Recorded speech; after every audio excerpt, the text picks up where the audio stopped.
morning and welcome back to the second hour of LoveBabz LoveTalk on Babz Rawls-Ivy. I'm delighted this morning because I'm having a real fangirl moment because I'm such a fan of Mr.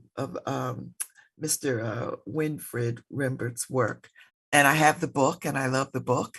And now I get to talk to the folks who are hosting a celebration of the life, art, and legacy of Winfred Rembert, longtime New Haven resident artist and 2022 Pulitzer Prize winning author. So this event tomorrow is happening tomorrow at Next Haven, and it's going to be hosted by the Justice Collaboratory at Yale Law School and Public Humanities at Yale. So this morning I have the pleasure of talking to Mrs. Patsy Rembert and Elizabeth Hinton, who is a member of the Justice Collaboratory and a professor of history at Yale University. So how are y'all this morning? Good morning. Unmute yourselves so we can chat and catch up. Good morning, Babz. How are you all? I'm doing just fine. How are you? I am fine. So tomorrow is a celebration. Talk to me about how this came about.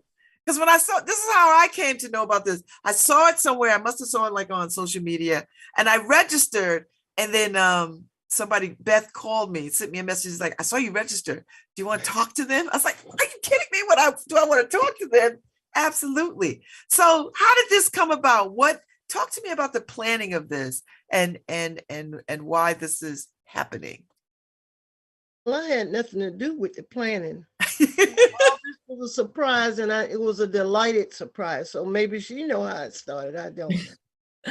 Well, the Justice Collaboratory and Public Humanities at Yale are hosting this event to really bring the New Haven community together to honor the life and legacy of Winfred Rembert, who is a community member that has memorialized his experiences of injustice through art and literature. And this event is part of the Justice Collaboratory's focus on community vitality, which is our theme for this year. The Justice Collaboratory is based at Yale Law School, and it's a group of nationally recognized academics, researchers, and social scientists who have joined together to build a more just, effective, and democratic criminal legal system by advancing public policies that are scientifically proven to build strong and safe communities where all people can thrive. And Winfred's memoir and art illustrate a primary Justice Collaboratory principle, and that is that individual and collective well-being are cornerstones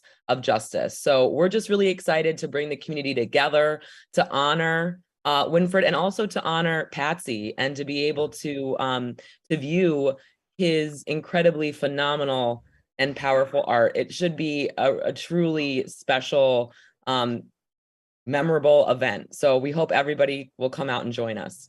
So you'll have some of his artwork up. So Mrs. Rembert, did you help pick those pieces, or like how did they decide which pieces to hang? Well, they just decided. I didn't pick anything. I'm telling you, it was a surprise to me because here in New Haven, I don't think he had been represented in the way I felt like he should. So I haven't taken part in anything to hear or had any voice in it. Whatever they wanted to do, if they honored him, just do what they want to do. Mm-hmm. You know, so you feel good about this particular honoring of him? I'm so delighted. He would have been over the top. I think so too. He's recognized in the place where he do his work. Mm-hmm. Yeah, because he could be here with us. I wish he could be here too, because I live around the corner from Newhall. I live on Ivy Street. So I know how close y'all are or were to this community. And I've only been in this community a few years, but I knew the work of Mr. Rembert for years and years and years. So, and being a man that was locked up and was released, he know how the situations are for young Black men. Mm-hmm. And to do the work that he was doing and try to illustrate then and now, that's not that far apart, in order to bring back about a change in the way we view ourselves. And that was one of the things that he was truly working toward, trying to change the view of young Black men toward one another and to give white people an understanding of where we come from and the suffering that we have received that's unjust, and the things that are still going on, and using a different tactic, but we're still being treated in the same manner.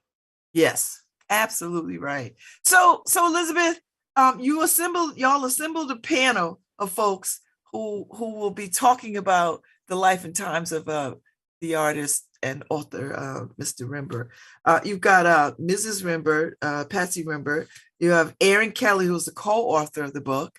And I had her on my show like last year when I first got the book.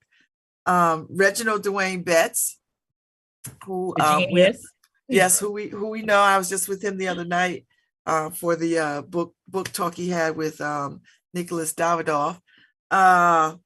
And you and Kimberly Pender, Dean of the Yale School of Art. So I love this intersection of art and justice, right? This is not a new concept, is it? No, I mean, art has always been really key to helping inform our conceptions of justice, but also to the freedom struggle in general, art, music, performance. And in many ways, these forms can help articulate the harm, impact, and injustices of our society, and specifically of the criminal legal system on individual people, on families, and communities. I'm a historian of mass incarceration and policing in the post-civil rights era. And, you know, what Winfred captures through his powerful memoir, a history book cannot.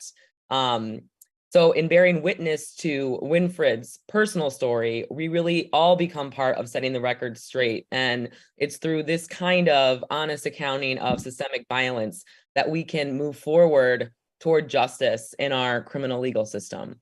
So in addition to celebrating Winfred's life and work, you know, we're hoping that this event can help generate new discussions that will lead to policy changes, not only in New Haven, where they are sorely needed, but in this nation. So Patsy, what's it like to live with such a prolific author and such a prolific artist?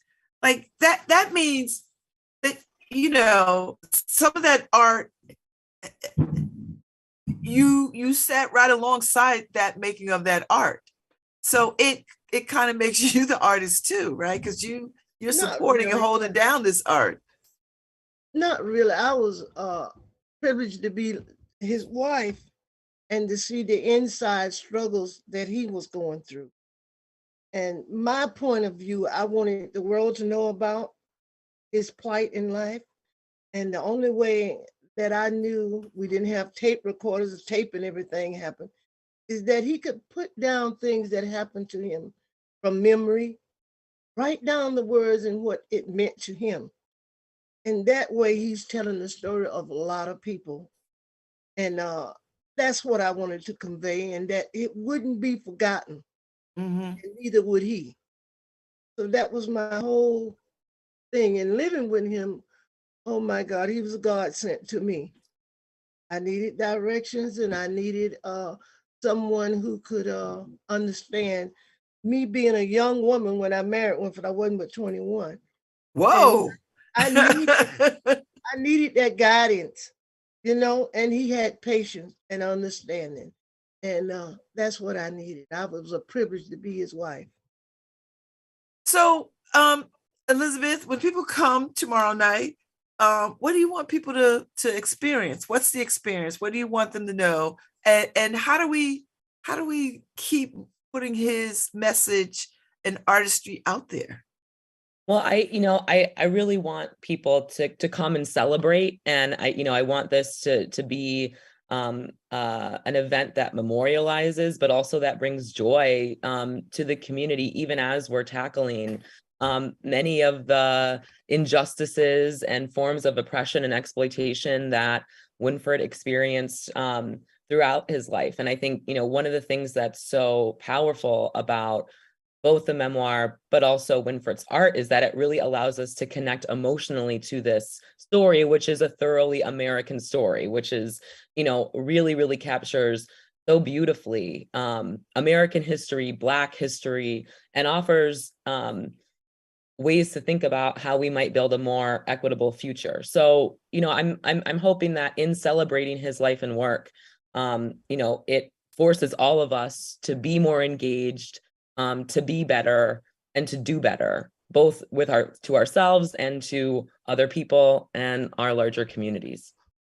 So, Mrs. Rembert, I imagined, and you can correct me, that Mr. Rembert didn't have a problem talking about his life story to people or sharing those experiences, even though they were incredibly painful.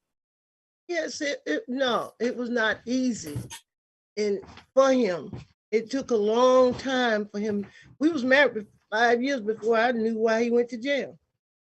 Wow. It was a painful subject for him to bring back those memories. But at the same time, it was memories that he needed to bring back. He suffered a lot of trauma from what happened to him. And he had that trauma up until he died. But the sense of him talking about it was something he needed to do and something I believed he was appointed to do by God. Now, whether people believe this or not, that's my belief, that this was what his plight in life was about, to tell the story, to open up, because he is history. He's not a history book, but he is history. He's American history. And like I told a lady the other day, he's not just Black history, he's history. He's telling the story of the United States and how they viewed us at that time and still do.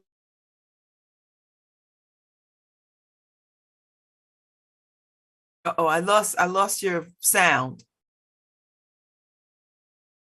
Did you hear her, Elizabeth? No. Okay. So is there someone there that can check your sound? Oh, there you go. You're back. We're back in. I'm eager to talk about the things that he wanted to talk about.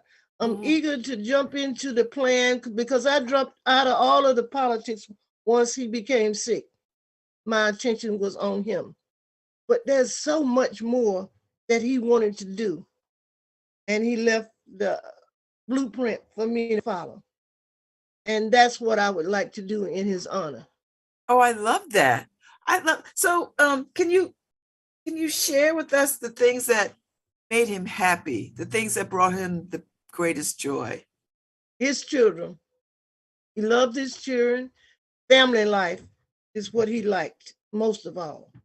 His grandchildren.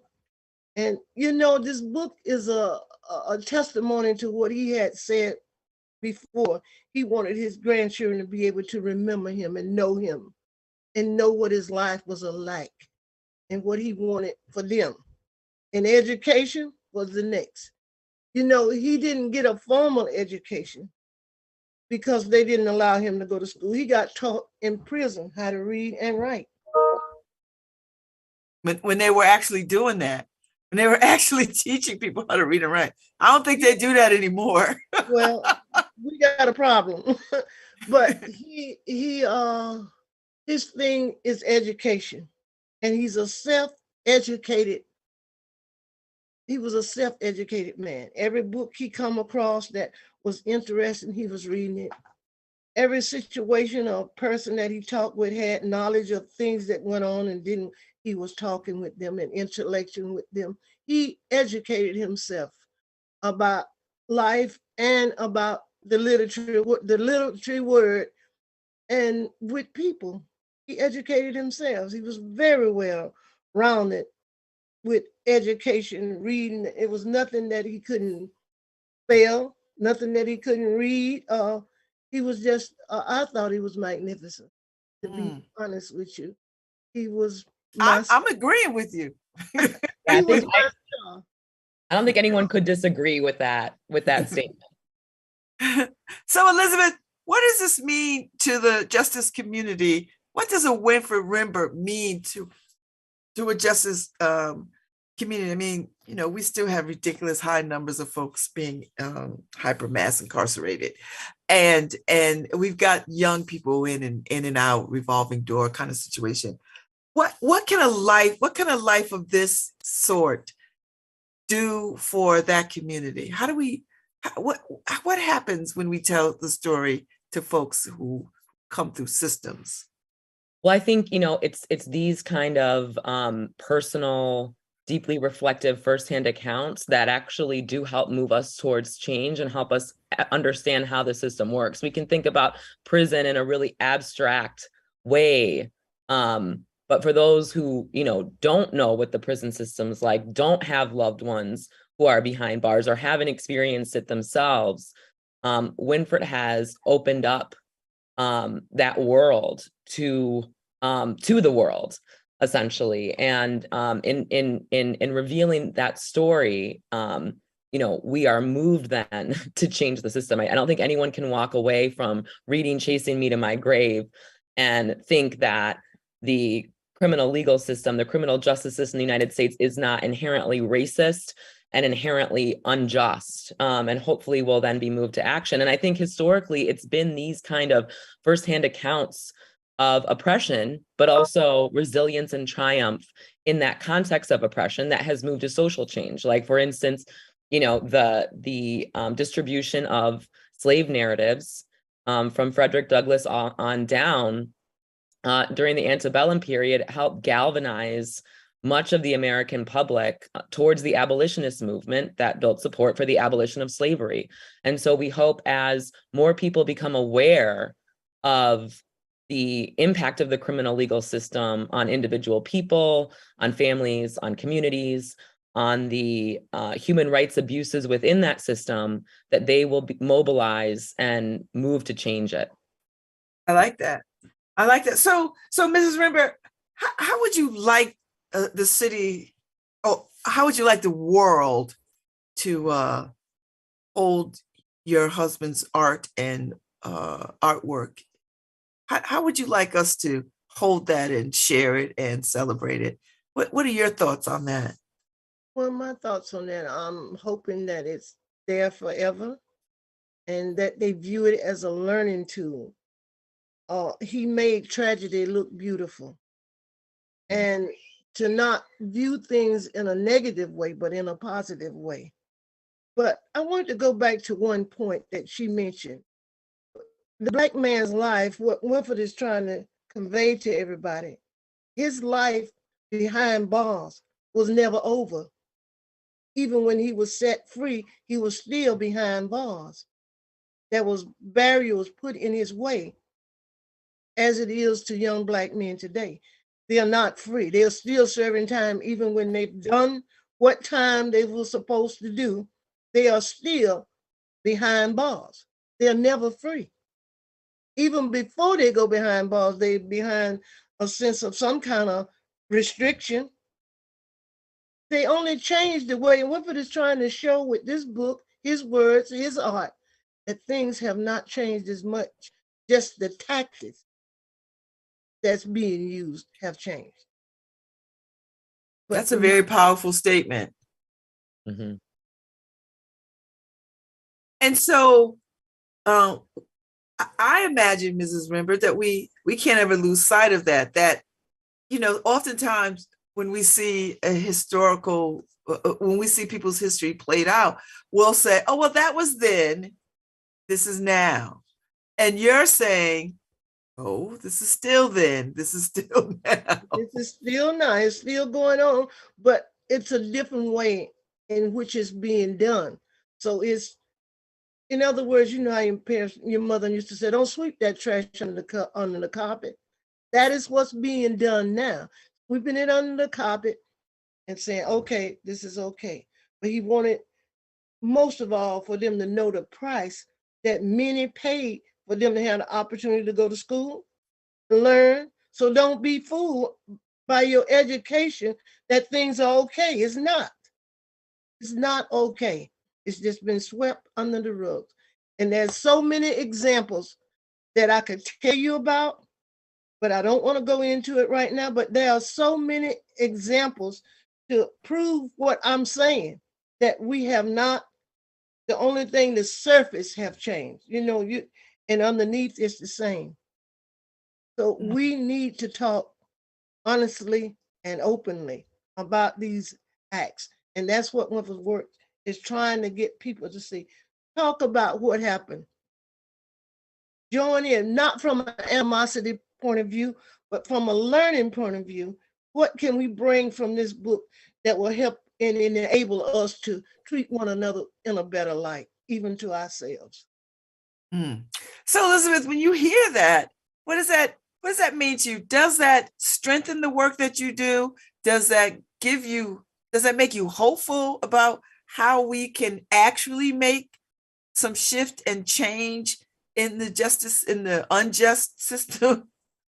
Well, I think it's works, I think right now, especially as, what's called critical race theory, right? Which is essentially the history of racism and oppression in this country. Chasing Me to My Grave, Winfred's memoir, some would consider critical race theory, but I feel like in this context, when our history is increasingly under attack, it's stories like Winfred's that can help us break through. And again, those stories are so, and reckoning with this history, reckoning with this past and confronting it head on is so crucial to do that. Is so crucial because we don't know, if you don't know where you've been, if you don't know your past, you don't know where you are and you don't know where to go in the future. And I think that part of what makes Winfred so special is not only does he has now given us this incredible memoir, but his art really helps to capture those things that the history books cannot. And I think it's really interesting too, or important, right, that he worked in leather that would be here forever, that would not deteriorate. So that means like this is history that is here to stay. It's not written in stone, it's written in leather, but they can't get rid of it. And we must confront it. And I loved what Patsy just said. He made trauma, tragedy, and pain beautiful through his art, not as a way to romanticize it, but as a way to help us understand it more deeply than we currently do, more deeply that me as a historian who writes history books could ever help people understand. So talk to me about the day tomorrow. Like when I show up tomorrow, what do I get to expect to experience? So there's going to be food, drink, art, discussion. I mean, I think the highlights, and we, as you said, Babz, we have a powerhouse panel with Dwayne Betts and Kimberly Pinder, the Dean of Yale Art, moderating, but it's really Patsy and Winfred Jr. who are the stars of the show, who we are celebrating and honoring in addition to Winfred himself. And, we're going to talk about his life, his art, his legacies, history, of course, and his contributions to history, U.S. history and Black history, and be in conversation with one another. There's going to be plenty of time for socializing, to build community. We hope the event is an expression of community vitality, and we hope this helps to begin and continue and advance discussions that are already going on in our city and in our country about how to build a more equitable society and how to advance and realize true racial justice. That's how we honor Winfred's legacy. And it's tomorrow at Next Haven, which is, I think it's a beautiful space. Like I just love that space, because I remember when it was just a, dumpy little trash house, and now it's a welcoming, beautiful gallery and creative space, showcasing art, and it sits right in the hood, right? Like I love that it sits right smack in the hood. I love it. So people have to come through neighborhoods to sort of get there. Ms. Rembert, your son is following in his father's footsteps in terms of continuing this particular art form that your husband has become known for. That's Mitchell Rembert Jr. I can't hear. I don't think she can hear me. Can you hear me? I can hear you. Yes, I can hear you. Okay. Well, he taught Mitchell. He had a specific job for each one of his boys. And how many sons are there? Because I don't know. 6? Yes. And 2 girls. But the boys, Junior, he wanted to be the head of the family in order to make decisions about different things. Mitchell, he felt like had the patience and the understanding of the work that he done with the leather. Junior always thought he aged out, so his daddy kept him on the business end, and Mitchell was the young. He kept him closer so he could teach him that artwork. So that's the difference. And in between, he wanted them to come together with a collective idea to be a witness to what parenting is about, togetherness is about, even though sometimes it might get scattered. Never forget where you came from or the struggle that you had to go through to get to where you are. That was one of the main things. We need to know where we came from. Okay. Where we are going. We need to have a focus on how to live in this world under the hidden Jim Crow. It's a hidden Jim Crow. So we got to work it out. Well, I am interested in hearing your son talk about his father. I am excited to know that there's someone continuing this particular art form. And I love the fact that, your husband took the time to sort of said, I'm going to share this gift with one of the children, and they're going to get it and take it and run with it. I think that's very forward thinking. Yeah. So I appreciate that greatly. And I think that his life is a testimony to don't give up. Mm-hmm. That was one of his things. Don't give up. He tried so many different things, and maybe someday we can sit down and talk about all those different things. And like I told him, it's nothing he done in his life that I'm ashamed of or afraid to talk about, because everything he did was for the betterment of his family, even though they might have not all been good ideas, but it was what was left to him to do, what was out there for him to grab hold to and try to make sense of it. So I really want to talk about the deep down issues of his life, because I got to see him from the inside. I know what it was like for him somewhat. I don't know whether I know all of the pain, but I could see the expression on his face. I could see the willingness that he had to go on and fight the world on his own. He didn't ask for help in that manner. He did what he thought was right at the time that was being presented to him. And I just love him to death for it. Well, I'm looking forward to the conversation tomorrow. Elizabeth, tell me one more time about the Justice Collaboratory and the work that y'all do. So the Justice Collaboratory runs out of Yale Law School. It's not exclusively Yale faculty, but it's mostly Yale faculty.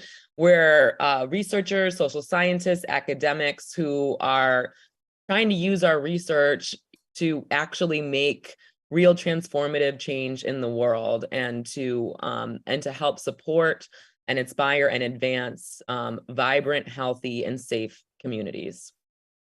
So the event is tomorrow from I think 5:30 to 7 at Next Haven. There's a link. I'm going to post it up on Facebook, and it'll be attached to this show, so that people can, if there's still time, they can register to come. And it's free, so you don't have to pay to come. And if you have not been to Next Haven, it's a beautiful space. And if you've not seen the beautiful work of Winfred Rembert, then this is your opportunity to take a look. So I hope people come out tomorrow, and the weather will be way better. We'll be back to beautiful sunny days tomorrow. Mrs. Rembert, it was such a lovely opportunity to talk with you, and I look forward to meeting you in person tomorrow. Okay, I thank you for having me. It was a pleasure to be able to speak on Winfred and meet you again. Thanks a lot. Oh, it's my pleasure. And you're welcome to come back and talk about whatever you want to talk about anytime you want to. So you just let me know. So you are welcome to come back. But we'll sit up here and chat for an hour, and it's all good. I'm happy to do it. So, and Elizabeth, same for you. You're welcome to come back and share the Justice Collaboratory work or whatever it is y'all got going on. and make this your home and come and talk to the people. So I I appreciate you both. So I'm Thank looking you. forward to it tomorrow. I will be in the house. And thank you all so much for your time this morning. Thank you all. Harry, we're on our way out.